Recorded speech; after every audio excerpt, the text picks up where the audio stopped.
Dear friends, greetings. इस part में हम लोग इनकम टैक्स रिटर्न 1 की और 2 की तैयारी के लिए इनकम फ्रॉम सैलरी चैप्टर को एक बार थ्योरेटिकल एस्पेक्ट से देखेंगे। तो चलिए स्टार्ट करते हैं। इनकम फ्रॉम सैलरी में हमें पता होना चाहिए कि हम लोग बेसिक सैलरी लेते हैं, मूल वेतन, सभी प्रकार के मॉनेटरी पेमेंट जिन्हें अलाउंसेस भत्ते कहते हैं, सभी प्रकार की फैसिलिटीज़ जिन्हें हम अनुलाभ कहते हैं कैसे टैक्सेबल होते हैं यह हमें नॉलेज होना चाहिए।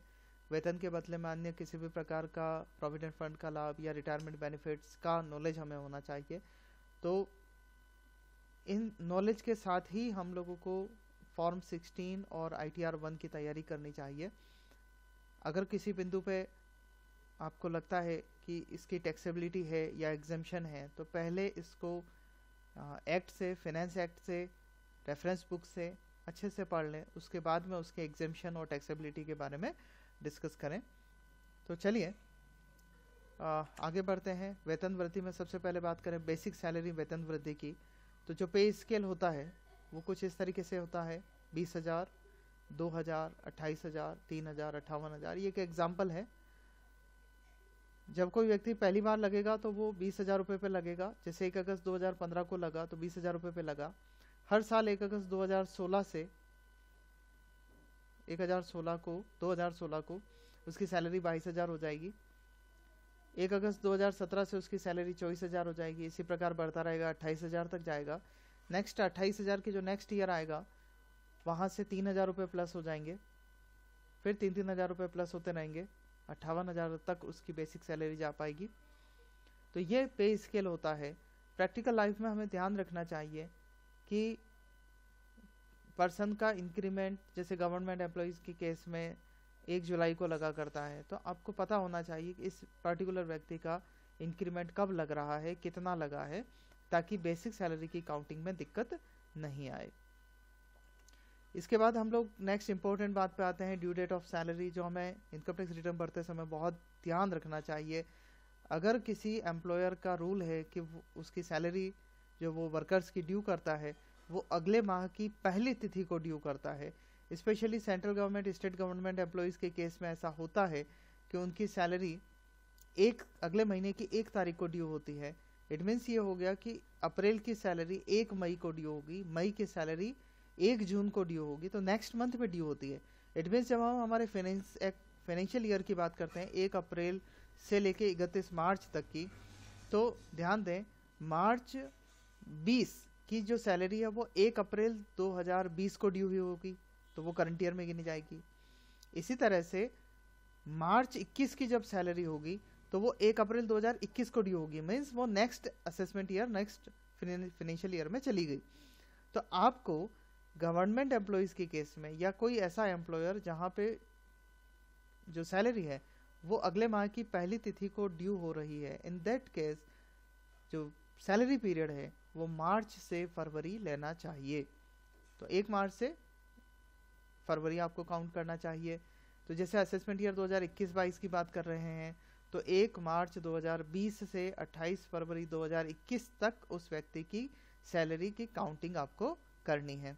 अन्य किसी भी दशा में जहां सैलरी प्रत्येक माह की अंतिम तिथि को ड्यू होती है वहां सिंपल जो पीरियड है वो 1 अप्रैल 2020 से 31 मार्च 2020, मतलब अप्रैल से मार्च का पीरियड, पूरे 12 महीने का पीरियड आपको लेना होता है।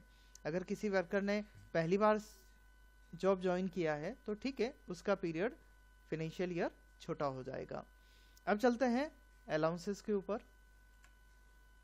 मॉनेटरी पेमेंट्स जो वर्कर्स को मिला करते हैं, अलाउंसेस में मैं आपको सारी डिटेल में नहीं लेके जाऊंगा, आपको सिर्फ जो समराइज्ड कुछ एक इंपॉर्टेंट है हमारे लिए प्रैक्टिकल लाइफ में जो ज़्यादा काम आते हैं उन अलाउंसेस के बारे में हम लोग डिस्कस करेंगे। जैसे अभी आपकी स्क्रीन पर है फुल्ली एग्जेम्प्टेड अलाउंसेस, पूर्णतया कर मुक्त भत्ते, जिसमें foreign allowances to Supreme Court, High Court जजेस।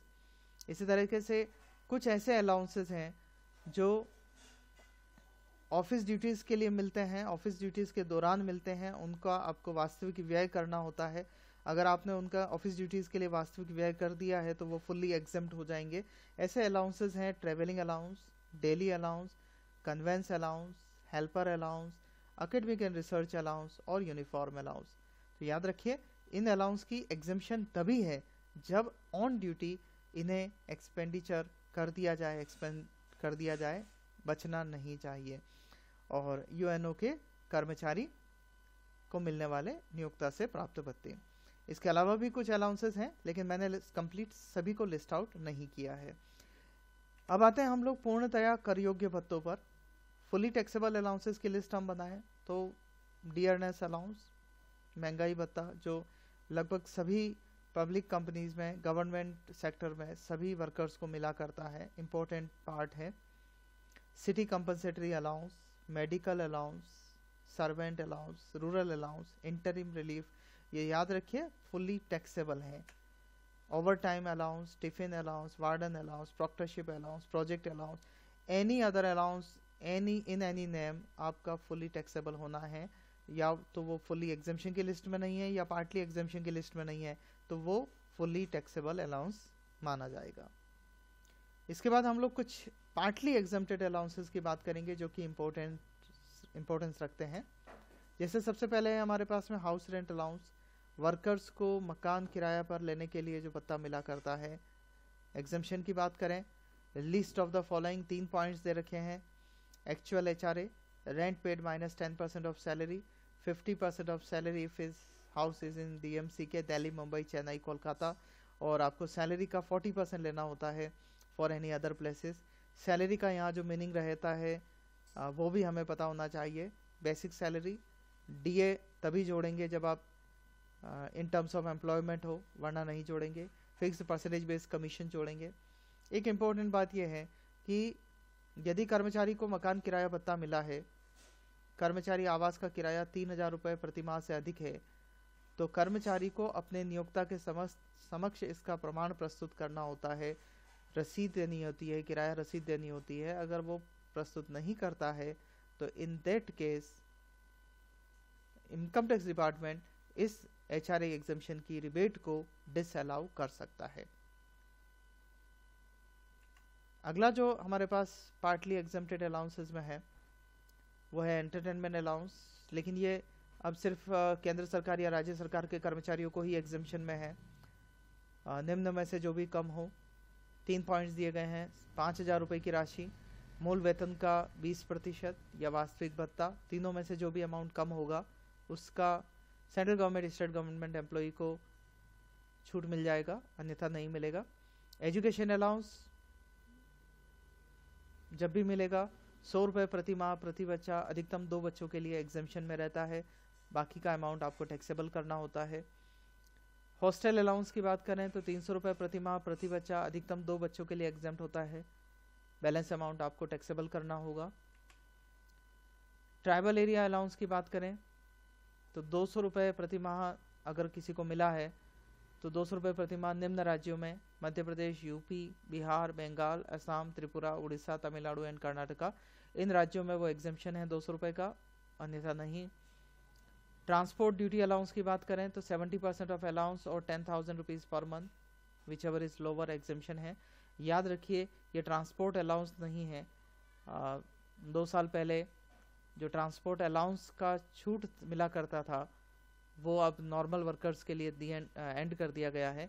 देखिए स्क्रीन पे ही है, ट्रांसपोर्ट अलाउंस, परिवहन भत्ता अब सिर्फ डिसेबल पर्सन को जो कि एटीयू की रिबेट लेते हैं उनके लिए 3200 रुपये पर मंथ तक अभी भी एग्जेम्पशन में है। अब हम कुछ एक आध इम्पोर्टेंट परक्यूजिट्स देख लेते हैं। सारे परक्यूजिट्स हम लोग नहीं देखेंगे। परक्यूजिट्स में हमारे पास होता है rent free furnished accommodation, motor car, interest free concessional loan या interest free loan, use of movable assets, sale of movable assets at concessional rates. ये कुछ अनुलाभ हमारे पास होते हैं। इसमें से हम लोग रेंट फ्री अनफर्निश्ड अकोमोडेशन का अगर डिस्कस करें तो केंद्र सरकार, राज्य सरकार के लिए सरकारी नियमानुसार एप्लीकेबल होता है, कैलकुलेशन होती है। अन्य व्यक्तियों के लिए जो कैलकुलेशन होती है उसमें अगर हम ध्यान दें तो आपको सिटी की पॉपुलेशन देखनी होती है, और यदि मकान नियोक्ता का हो तो क्या रूल लगेगा। पॉपुलेशन 10 लाख से कम हो, आपको 7.5% ऑफ सैलरी लेना होता है।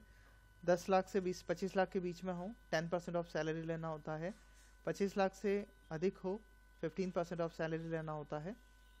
और यदि मकान नियोक्ता ने किराए पर लिया हो तो रेंट पेड और 15% ऑफ सैलरी लेना होता है। यहाँ पे जो सैलरी का मीनिंग है वो है basic salary plus dearness allowance if in terms of employment plus all taxable allowances. तो ये हमारा सैलरी चैप्टर का कुछ इंपॉर्टेंट अलाउंसेस और परक्विजिट्स के बारे में हमारा डिस्कशन हुआ। अब नेक्स्ट पार्ट में हम लोग इनकम टैक्स रिटर्न 1 की तैयारी देखेंगे, कंपटीशन देखेंगे, फॉर्म 16 कैसा होता है उसके बारे में डिस्कस करेंगे। Thank you.